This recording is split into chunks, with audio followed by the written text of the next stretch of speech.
Сайн байцгаана уу? CPA Voice хөтөлбөрийн энэ удаагийн дугаараар бид мөнгө угаах болон терроризмыг санхүүжүүлэхдээ тэмцэхэд нэгтлэн бодогч санхүүж аудиторууд ямар үүрэг хариуцлага хүлээдэг талаар ярилцахаар Монгол банкны дэргэдэх санхүүгийн мэдээллийн албаны дарга мөнгө угаах болон терроризмыг санхүүжүүлэхдээ тэмцэх үндэсний зөвлөлийн нарийн бичгийн дарга Батбаатартай ярилцах гэж байна.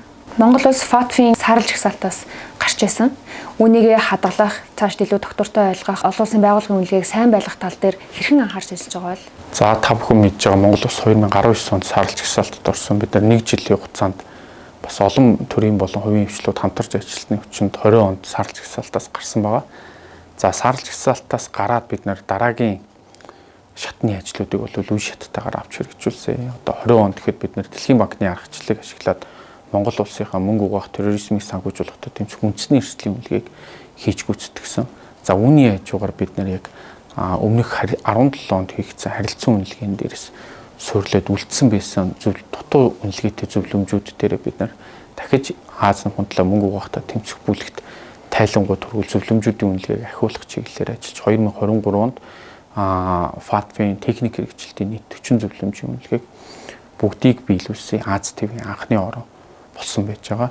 За мөн үүний хажуугаар зэрэгцээд бид нэр FATF-ийн зөвлөмж 15 буюу виртуал хөрөнгийн үйлчилгээ үзүүлэх шинэ технологитой холбоотой зөвлөмждөр FATF-ийн олон улсын ажлын хэсэгт хамтарч ажиллах энэ ажлын хэсэгт бол гишүүнээр орсон байж байгаа. За тэгэхээр Монгол улс зөвлөмж 15-ын бодлогыг тодорхойлдог энэ чиглэлд бол өөрийн саналаа өгдөг ийм ажлуудыг бол хийсэн.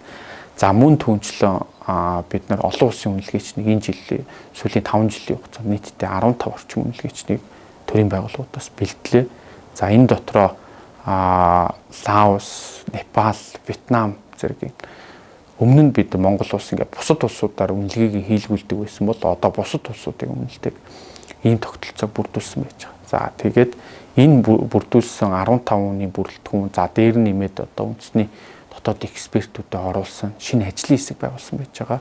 За шинэ ажлын хэсэг маань ямар учир утга агуулгатай гэхээр дараагийн харилцан үнэлгээ 2027-28 оноос эхлэх гэж байгаа. Тэгэхээр энэ харилцан үнэлгээнд зориулж бид нэр өөрсдийнхөө Монгол улсдаа дотооддоо өөрсдийгөө үнэлэх ажлын хэсгийг байгуулад FATF-ийн 40 зөвлөмж шууд хэрэгжилтийн 11 зөвлөмж үнэлэх ийм ажлын хэсгийг бол давхар байгуулсан ажлыг хийгээ явж байна. Тэгэхээр энэ ажил маань энэ онд бол хийгдээд эхлээд явна гэсэн үг байна. За дээрээс нь бид нар үндэсний эрсдлийн үнэлгээгээ хийгээд бид нар салбартаа үндэсний хэмжээнд ямар эрсдэл, аюул занал, эмзэг байдал байна вэ гэдгийг тодорхойлж гаргасан. Үүн дээрээ суурлаад бид нар цаашдаа энэ эрсдэлтэй сул талуудаа яаж нөхөх үү, яаж сайжруулах уу, яаж дутагдлаас шийдэх үү гэдэг асуудлуудаа ажлын төлөвлөгөө гаргаад үндэсний хэмжээнд мөнгө угаах терроризмыг санхүүжүүлэхдээ тэмцэх үндэсний хөтөлбөр гэдэг зүйлийг засгийн газраар бид нар 2022 онд батлуулсан байж байгаа. Тэгэхээр үндэсний хөтөлбөр маань нийт 8 зорилгоор бид нар одоо ажиллаад явж байна. Төрийн байгууллагууд болон хувийн хвшилтэйгээ хамтраад явж байна. Энэ маань өөрөө бас яг дараагийн харилцан үнэлгээ мөнгө угаах терроризмыг санхүүжүүлэхдээ тэмцэх энэ тогтолцоогоо улам бэхжүүлэх, сайжруулах энэ чиглэлд бол хамтраад ажиллаа явж байна. Санхүүгийн мэдээллийн албаны чиг үүрэг болгон энэ чиглэлээр хийж байгаа ажлуудын талаар та мэдээлэхгүй юу? За ер нь бол санхүүгийн мэдээллийн алба бол Монгол улсын яг энэ мөнгө угаах терроризмыг санхүүжүүлэхдээ тэмцэх тогтолцооны яг гол үндсэн гүүрэн болж явдаг. Жишээлбэл олон улсад бол Монгол улсыг төлөөлж ажилладаг. За дотоодд болохоор төрийн болон төрийн байгууллагуудыг дунд нь хамтын ажиллагааг бол хариуцсан ажилладаг. Бид нар хоёр зөвлөлтөө хамтын ажиллагааны зөвлөл болон үндэсний зөвлөл гэсэн хоёр зөвлөлтөө. Үндэсний зөвлөлийг маань хууль зүйн дотоод хэргийн сайд ахалж явдаг. За гол төрийн бүх байгууллагууд маань бол гишүүнээр ажилладаг. За хамтын ажиллагааны зөвлөл маань болохоор дунд түвшний удирдлагууд маань ерөнхийдөө хамрагдаж яг энэ мөнгө угаах терроризмыг санхүүжүүлэхдээ тэмцэх тогтолцооны бодлого шийдвэрийг бол гаргаад явдаг. За ер нь би түрүүн хэлсэн үндэсний хөтөлбөрийг Монгол улс батлаад анх удаага батлаад ингээ үндэсний хөтөлбөр стратегитайгаар явж байгаа. Энэ маань бол 2030 он хүртэлх Монгол улс яг мөнгө угаах терроризмыг санхүүжүүлэхдээ тэмцэх чиглэлдээ ямар бодлого баримтлахын, ямар стратеги баримтлахын, ямар зорилгууд төвшүүлсэн гэдэг энэ ажлуудын хүрээнд явж байгаа. Нийтдээ 8 зорилготой, 50 гаруй зорилттой 200 гаруй ажлын ажилтаа ийм төлөвлөгөөтэй ийм үндэсний стратеги батлагдсан байж байгаа. За энэ маань бол одоо эрсдлийн үнэлгээгийг хийдэг болох, эрсдлийн үнэлгээгийг хийчихэд бусдад хувийн сектор болон төрийн байгууллагуудад таниулдаг чадвартай байх. За дотоод гадаад хамтын ажиллагаанууд олон улсад мэргэжсэн ийм үнэлгээчдийг бэлтгэх, бусад улс орны ижил төстэй байгууллагуудтай хамтарч ажиллаж чаддаг ийм тогтолцоог бүрдүүлэх. За дээрэс нь урьдчилан сэргийлэх чиглэлийн үйл ажиллагаануудыг зөвхөн яг энэ мөнгө угаахтай холбоотой асуудлууд гарсны дараах биш, гарахаас өмнөх урьдчилан сэргийлэх энэ ажлуудыг зохион байгуулж хийдэг болох. За эрсдэл суурилсан бодлогын арга хэмжээнүүдийг авч хэрэгжүүлэх олон улсын стандартаар шаардж байгаа. Зөвхөн бид нар ингээд үнэлгээгээ хийгээд эрсдэлтэй салбар руугаа түлхүү хөрөнгө хүч, нөөц боломж, хүний нөөцөө чиглүүлэх энэ үйл ажиллагаануудыг авч хэрэгжүүлж байгаа. За дээрэс нь мөн яг энэ мөнгө угаахтай холбоотой үйл сэжигтэй үлгээг таньж мэдэх, илрүүлэх, за хууль сахиулах байгууллагуудтай хамтарч ажиллах, шүүх прокурорын түвшинд ядлах чиглэлийн энэ үйл ажиллагаанууд байгаа. За үүний хажуугаар соён гэгэрүүлэх, хүний нөөцийн чадвараа бэхжүүлэх гэдэг олон ажлууд бол давхар хийгдээд явж байгаа. Монголын мэргэжлийн нэгтлэн бодогчдын институт нь мэргэжлийн байгууллагын хувьд мөнгө угаах болон терроризмыг санхүүжүүлэхдээ тэнцэх тухай хуулиар үүрэг хүлээсэн байдаг. Тэгэхээр яг энэ чиглэлээр институт хэрхэн ажиллаж байгаа гэж та харж байна вэ? За бид нар өмнө хэлсэн 19 онд сарлж хсалтад Монгол улс орсон гэжтэй. Тэгэхээр тэнд 6 ажил биднэрт яг ийм үүрэг даалгаврыг өгсөн. Тэрний нэг нь өөрөө санхүүгийн бус мэргэжлийн үйлчлэгээ үзүүлэгч нараа хяналттай болгох, зохицуулттай болгох ийм үүрэг даалгаврыг ФАТФ-аас өгч ирсэн. Тэгэхээр санхүүгийн бус мэргэжлийн үйлчлэгээ үзүүлэгч доторх нэг субъект маань өөрөө нэгтлэн бодох бүртгэлийн яг энэ салбар байж байгаа. Энэ дотроо гэрээт нэгтлэн бодогч, аудитын фирмүүд, татварын мэргэжсэн зөвлөхүүд, за ингээд бусад зөвлөх үйлчилгээнд хамрагдаад явдаг те. Тэгэхээр бид нэр 20 онд нэгтлэн бодох бүртгэлийн тухай хууль, за тэгээд мөнгө угаах терроризмыг санхүүжүүлэхдээ тэмцэх хуулийн тодорхой өөрчлөлтүүдийг оруулад гэрээт нэгтлэн бодогч гэдэг ойлголт, за аудитын фирм, татварын мэргэжсэн зөвлөхүүд эдгээр маань өөрөө олон улсын стандартын дагуу мэдээлэх үүрэгтэй этгээд болсон байж байгаа. Тэгэхээр гол зохицуулагчийг нь Монголын мэргэжсэн нэгтлэн бодогчдын институтэд бол хуулиар өгсөн байж байгаа. Тэгэхээр одоо бол дараагийн харилцан үнэлгээнд энэ нөхцөл байдал маань шал өөрөөр гарч ирнэ. Яагаад вэ гэхээр өмнө нь ийм зохицуултгүй байж байгаа, зохицуулттай болох даалгаварт байсан бол одоо бид нэр зохицуулттай болцсон энэ салбарыг энэ институт байгууллага, Монголын мэргэжсэн нэгтлэн бодогчдын институт гэдэг байгууллага маань хэр зэрэг хяналтаа хэрэгжүүлж байгаа, хэр зэрэг эрсдлийн үнэлж байгаа, ямар хэмжээнд хариуцлагын асуудлууд яригдчихэж байгаа, яаж хөгжүүлсэн, яаж өөрчилсөн сэргийлсэн, яаж энэ эрсдлийг таньж мэдүүлсэн, яаж соён гэгэрүүлсэн гэдэг юм. Эдгээр асуудлууд давхар цаана яг яригдаж эхэлнэ. За дээрэс нь саяхан бас яг ФАТФ-ийн холбоотой зөвлөмжүүдэд өөрчлөлт орлоо. Тэр нь юу гэхээр өмнө нь бид нэр одоо жишээ нь нэгтлэн бодох бүртгэлийн салбарыг ФАТФ-ийн стандартаар санхүүгийн салбарын доор нэгтгэж нэг үнэлгээгээр авч явдаг гэсэн бол одоо санхүүгийн бус мэргэжлийн үйлчилгээ үзүүлэгч нарыг маань тусдаа нэг зөвлөмж болгоод үнэлдэг, тусад нь үнэлдэг ийм өөрчлөлт орсон байж байгаа. Тэгэхээр дараагийн харилцан үнэлгээ 2027-28 онд явхад энэ маань бол нэлээд том нөлөөлтөд дангаараа Монголын мэргэжсэн нэгтлэн бодогчдын институтээс бол яг энэ чиглэлийн салбараа үнэлэх үнэлгээнд бол бие дааж хамгаалтыг хийнэ гэдэг бол байж байгаа. За дээрэс нь институтийн хувьд хамтын ажиллагаа бол маш чухал. За мэдээлэх үүрэгтэй этгээдүүд ирэхээр эрсдлийн үнэлгээг хийн, хяналт шалгалтыг хэрэгжүүлнэ.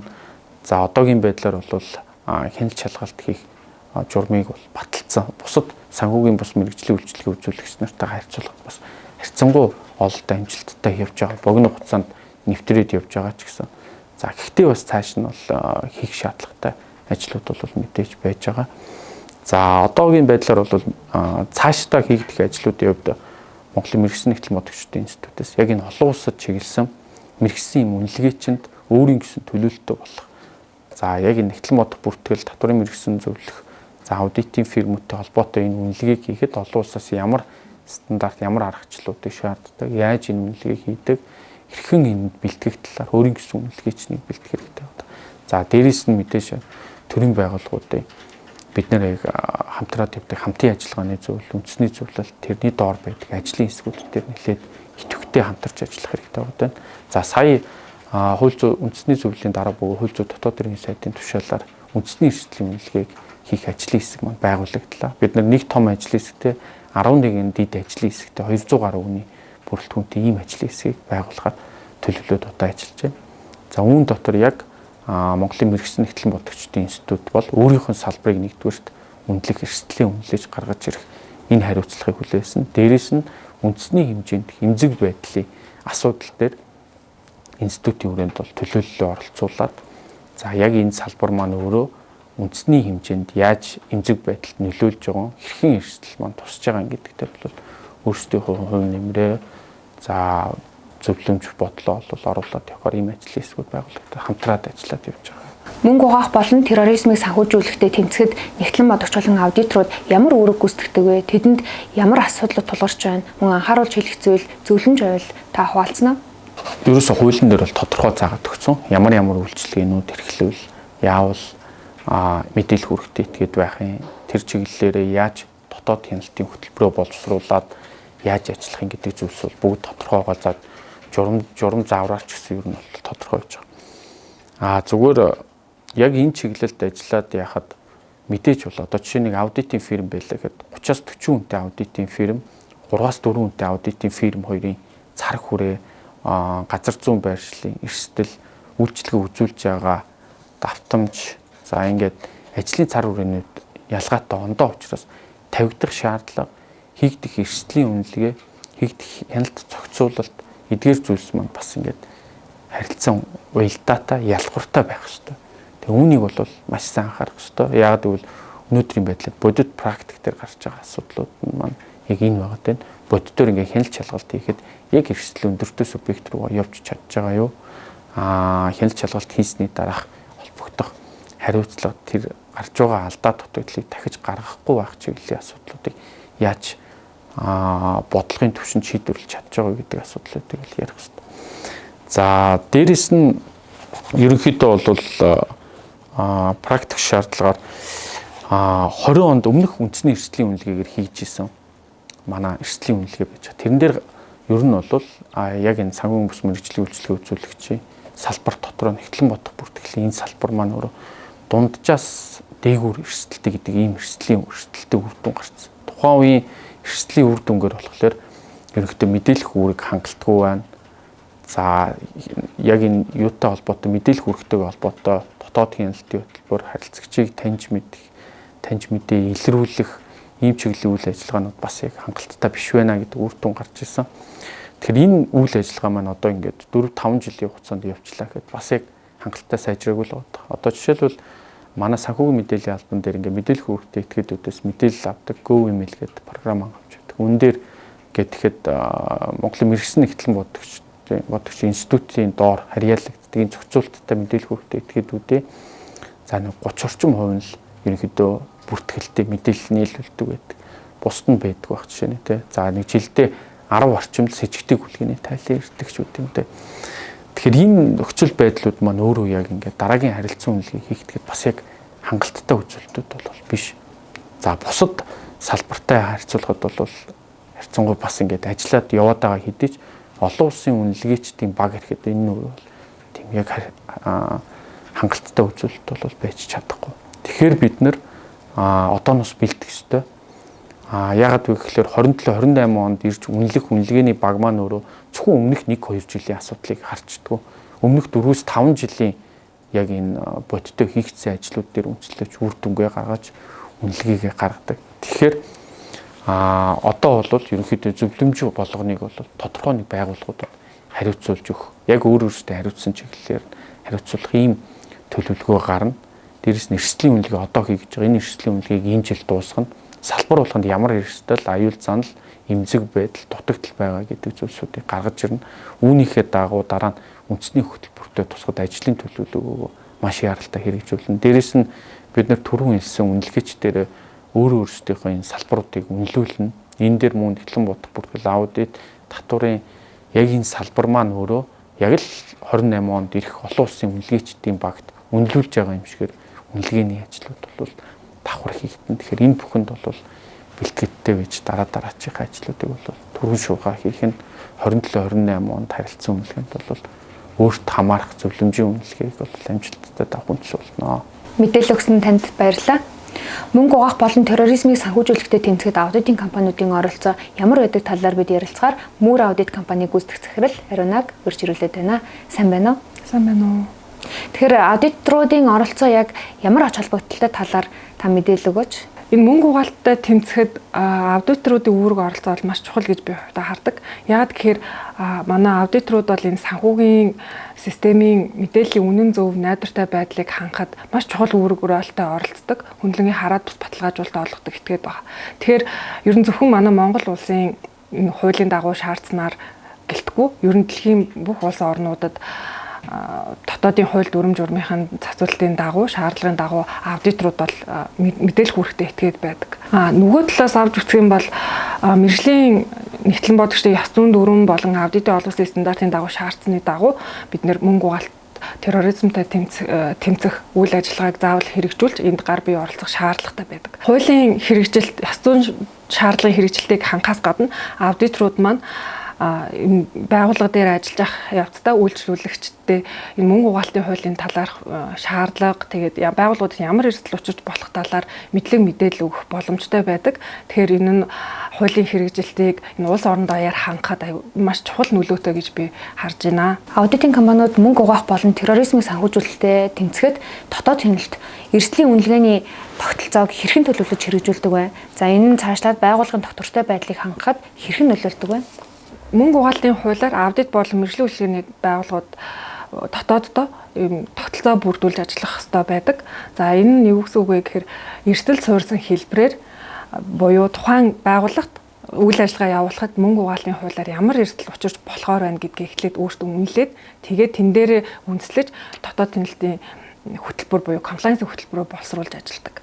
За өөрөөр хэлбэл тухайн мэргэжлийн үйлчилгээ үзүүлж байгаа байгууллага компани маань өөрсдийнх нь үйл ажиллагаанд нь ямар эрсдэл учирч болох уу гэдгээ одоо үйлчилгээнийхөө шинж чанар, онцлог, тэгээд газар зүүн, байршил, хэрэглэгчид гих мэтчлэн хүчин зүйлсийг харгалзаж үзээд эрсдлийн үнэлгээ хийдэг. Хийсэн эрсдлийн үнэлгээнд дээрээ үндэслээд compliance хөтөлбөр боловсруулна. За compliance хөтөлбөр гэдэг нь юу юм бэ гэхээр ер нь энгийнээр хэлэх юм бол яг энэ мөнгө угаалтын хууль дүрм журмыг нийцүүлэхэд тухайн байгууллага ямар үүрэг хариуцлага хүлээсэн, яг хэн хизээ юуг яаж хийх гэдгийг харуулсан дотоод одоо зааварчилгаа журам байна. Тэгээ энэ журмынхаа дагуу үйл ажиллагаагаа хэрэгжүүлээд дараа нь мониторинг хийгээд тэрийгэ хянаад сайжруулад явдаг юм тасралтгүй явдаг процесс байгаа. Практик талаас авч хэлэх юм бол энэ мөнгө угаалтын хууль дүрм журмын compliance хөтөлбөрийг хэрхэн хэрэгжүүлдэг вэ гэвэл яг л байгууллага буюу аудитын компани өөрийнхөө үйл ажиллагаандаа уялдуулж шингээх ёстой байдаг. Жишээлбэл гэрээт ажлыг хүлээн зөвшөөрөх буюу одоо үйлчилгээний аудит хийлгийа гэсэн хүсэлт хүлээж авахаас өсвөлээд тухайн үйлчлүүлэгч хүлээн зөвшөөрөх тэгээ аудитыг гүйцэтгэх үед хийж байгаа өөрийнх нь дотоод стандарт аргачлал дээр энэ compliance хөтөлбөрөөр бас оруулаад хамтдаа хэрэгжүүлдэг гэсэн үг. За жишээлбэл үйлчлүүлэгчийг хүлээн зөвшөөрөх үед одоо үйлчлүүлэгчээ судлах үүрэгтэй байдаг бид нар. Тэгээ ямар асуудлыг авч үзэх үү гэхээр одоо энэ үйлчлүүлэгч маань ямар нэгэн мөнгө угаалтын эрсдэл байгаа юу? Одоо ямар нэгэн сөрөг мэдээллийн үйлчлүүлэгчийн талаар байгаа юу гэдэг юм уу те? Бидний үйлчлэгээ яг ямар хэрэгцээтэй байна? Ямар зорилгоор ашиглах гэж гэх мэтчлэнгээр авч үзэх шаардлагатай байдаг. За цаашлбал аудита гүйцэтгэх буюу одоо үйлчлэгийг үзүүлж явах явцдаа ямар нэгэн с ิจ гтэй гүйлгээ байна уу? Эсвэл мэдээлэх гүйлгээ байна уу гэдгийг үйлчлэгээ үзүүлэх явцдаа аудитын баг, аудитын мэргэжилтнүүд маань бүгдээрээ сонор сэрэмжтэй байж энэ талаар хуулийн хэрэгжилтэд хангах ёстой. Аудитын компаниуд болон мэргэжлийн үйлчлэгээ үзүүлэгчдийн бас нэг анхаарах ёстой зүйл бол хүний нөөцийн процесс дээр энэ мөнгө угаалтын хууль дүрм журмын нийцлэгээ шингээж авч явах ёстой. За энэ нь юу гэсэн үг вэ гэхээр шинээр ажилтан авах үедээ сонгон шалралт хийх үедээ зөвхөн одоо мэдлэг ур чадвараас гадна тэр ёс зүйн шаардлагыг хангаж ажиллах боломжтой эсэх өмнө нь ямар нэгэн одоо энэ мөнгө угаалтын чиглэлийн юм уу гэмт хэрэгт оролцсон байгаа эсэх болон мэргэжлийн ёс зүйг баримталж ажиллах боломжтой эсхийг үнэлэх ёстой байдаг. За тэгээд цаашлаад хөдөлмөрийн харилцаанд ороод ажил эрхлэх явцдаа энэ мөнгө угаалтын тогтолцоо, энэ хууль дүрм журам, compliance хөтөлбөрийн талаар байнга сургалт ажилтнуудаа өгч тэгээд гарч байгаа алдаа байвал түүнийг нь засаж залруулж авч явах хэрэгтэй байдаг. Буцаад ер нь энэ аудитын компанийн үйл ажиллагаанд энэ мөнгө угаалтын хууль дүрм журмаа нийцүүлсэн нь ямар ач холбогдолтой байдаг юм бэ гэж асуусан. Энэ нь болвол өөртөө маш том эрсдлээс хамгаалж байгаа хэрэг болж байгаа. Яагаад тэгэхээр анх үйлчлүүлэгчээ хүлээн зөвшөөрөхдөө анх ажилтан ажилд авахдаа жиний энэ хуулийнхаа хэрэгжилтийг хангаад зөв хүнээ зөв үйлчлүүлэгчээ олж авах ач холбогдолтой байдаг. Энэ буцаад байгууллагыг санхүүгийн, нэр хүндийн хууль эрх зүйрлэлүүдээс хамгаалдаг. Тэгвэл аудитын байгууллагууд мөнгө угаах болон терроризмыг санхүүжүүлэхдээ тэмцэхэд дүрм журмыг байгууллагын соёлын нэг хэсэг болгон хөгжүүлэхийн тулд юун дээр анхаарах хэрэгтэй вэ? За миний бодлоор бол хамгийн чухал хүчин зүйл нь бол удирдлагын манлал байдаг. Тэгэхээр энэ мөнгө угаалтын хууль дүрм журмыг нийцүүлэхэд байгууллагын удирдлага өөрөө энийг ойлгоод эндээ ач холбогдол өгөөд түүнийг хамт олондоо харуулах нь чухал. Тэгэхээр энийг хэрэгжүүлэхэд мэдээж тодорхой хэмжээний хүч нөөц шаардлагатай. Тэгэхээр энэ хүч хүн хүч болон нөөцийг бүрдүүлж ажиллах нь чухал байдаг. Энэ соёлыг нэвтрүүлэхэд чухал 3 дахь хүчин зүйл бол мониторинг байдаг. Тэгэхээр тухайн тогтолцоог нэвтрүүлсний дараа тодорхой хугацааны давтамжтайгаар мониторинг хийж явах хэрэгтэй байдаг. Тэгээд мониторинг юунд оч холбогдолтой юм бэ гэхээр манай мөнгө угаалт терроризмтэй тэмцэх хууль дүрм журмын нийцэл комплайенсийн хөтөлбөрийн маань хэрэгжилт нь ямар байна вэ гэдгээ олж хараад сайжруулах зүйлсээ фидбек хэлбэрээр авах тогтолцоо байдаг. Тэгэхээр байгууллагууд бол энэ мониторингоо дээрээ анхаарч энийг яг илүү үр дүнтэй ач холбогдол өгж хэрэгжүүлэх юм бол тэгээ 2-3 мониторингийн циклийн дараа энэ тогтолцоо маань хэрэгжээд зөвшрээд явцдаг байна. Баярлалаа. Манай хөтөлбөрт нэмэлт мэдээлэл өгөхөөр Монголын мэргэжлийн нэгтлэн модогчдын институтын комплайенс хариуцсан менежер Хоролж Усам хүрэлцээрээд байна. Мөнгө угаах болон терроризмыг санхүүжүүлэхдээ тэмцэх хуулиар хүлээсэн чиг үүргээ Монголын мэргэжлийн нэгтлэн модогчдын институт хэрхэн хэрэгжүүлж байгаа, ямар ажлууд хийж байгаа талаар та танилцуулна уу? Монголын мэргэжлийн нэгтлэн модогчдын институт нь мөнгө угаах болон терроризмыг санхүүжүүлэхдээ тэмцэх тухай хуулийн 19-р зүйлийн 19-ийн 1-т зааснаар бол нэгтлэн бодох бүртгэлийн болон санхүүгийн зөвлөх үйлчилгээ үзүүлэгчдэд хяналт тавих чиг үүргийг хүлээсэн байдаг. За хуулиар хүлээсэн чиг үүргийг хэрэгжүүлэх хүрээнд бол мэргэжлийн нэгтлэн бодогчдын институт нь нэгтлэн бодох бүртгэлийн болон санхүүгийн зөвлөх үйлчилгээ үзүүлэгчдэд зайнаас болон газар дээрх хяналт шалгалтын журмыг бол баталж ажиллаж байгаа. Тэгээ 2020 оноос эхлээд бол аудитын болон татврын мэргэжлийн зөвлөх үйлчилгээ үзүүлэгч компаниудад зайны хяналт шалгалтыг жил бүр хийдэг. Тэгээ тухайн зайны хяналт шалгалтын үр дүнд үндэслээд эрсдэл өндөр үнэлэгдсэн компаниудад Монгол анхны дэргэдэг санхүү мэдээллийн албаны хяналт шалгагчтай хамтарсан газар дээрх хяналт шалгалтыг бол зохион байгуулан ажиллаж байна. За мөн мэргэжлийн нэгтлэн бодогчдын институт нь бол аудитын болон татврын мэргэжлийн зөвлөх үйлчилгээ үзүүлэгчтэй комплайенсийн ажилтнуудад зориулсан сургалтыг тогтмол зохион байгуулж ажилладаг. Мөн комплайенсийн ажилтнуудын мэйл листээр зохицуулагч байгууллагуудаас ирүүлсэн мэдээллийг тухай бүр нь бол илгээж мэдээлэлээр хангаж ажилладаг байгаа. За мөнгө угаах болон терроризмыг санхүүжүүлэхдээ тэмцэх үндэсний хөтөлбөрийг хэрэгжүүлэх арга хэмжээний төлөвлөгөөг бол мэргэжлийн нэгтлэн бодогчдын институт нь жил бүр шинээр төлөвлөн баталдаг. Тэгээ энэхүү төлөвлөгөөний биелдэг сангийн болон санхүүгийн мэдээллийн албанд улирал тутам бол хөрвүүлэн ажилладаг байгаа. Мөн үндэсний хөтөлбөрийг хэрэгжүүлэх арга хэмжээний төлөвлөгөөний дагуу үндэсний эрсдлийн үнэлгээний ажлын хэсэг байгуулагдсан байгаа.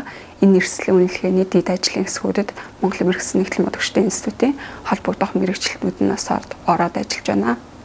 Институтын зохицуулалтанд хамаарах аудитын болон татврын мэргэжлийн зөвлөх үйлчилгээ үзүүлэгч компаниудтай хандаж хэлэхэд та бүхэн институтээс явуулж буй зайны хяналт шалгалт болон үүргийн хэрэгжилтийн талангуул тухай бүрэн нэрвүүлж хамтран ажиллаарай гэж хүсэх байна. Та бүхний хамтын ажиллагаа нь мөнгө угаах болон терроризмыг санхүүжүүлэхдээ тэмцэхэд маш том хувь нэмэр оруулах болно. Баярлалаа. Энэ удаагийн CBA Voice хөтөлбөрөөр бид мөнгө угаах болон терроризмыг санхүүжүүлэхдээ тэмцэх чиглэлээр санхүүгийн мэдээллийн алба, аудитын компаниуд, мэргэжлийн байгууллага ямар ажил хийж гүйцэтгэж байгаа талаар мэдээлэл солилцлоо. За мөн нэгтлэн модогч санхүүгийн мэргэжилтнүүд, мэргэжлийн үйлчилгээ үзүүлэгч этгээдүүдэд хэрэгтэй зөвлөмж мэдээллийг хуваалцлаа. Анхаарал хандуулсанд баярлалаа. Дараагийн дугаараар уулзъя. Түр баяртай.